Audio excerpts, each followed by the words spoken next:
Ships stuck together after collision off Wenzhou.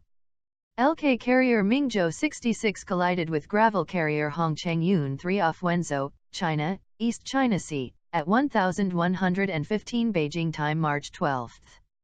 Gravel carrier struck bulk carrier starboard in cargo holds area. HONG CHENG YUN 3 bow ramp collapsed onto MING ZHOU 66 deck. Bulk carrier sustained hull breach with ensuing water ingress and developing STB list. Ships remained stuck together. Situation became critical.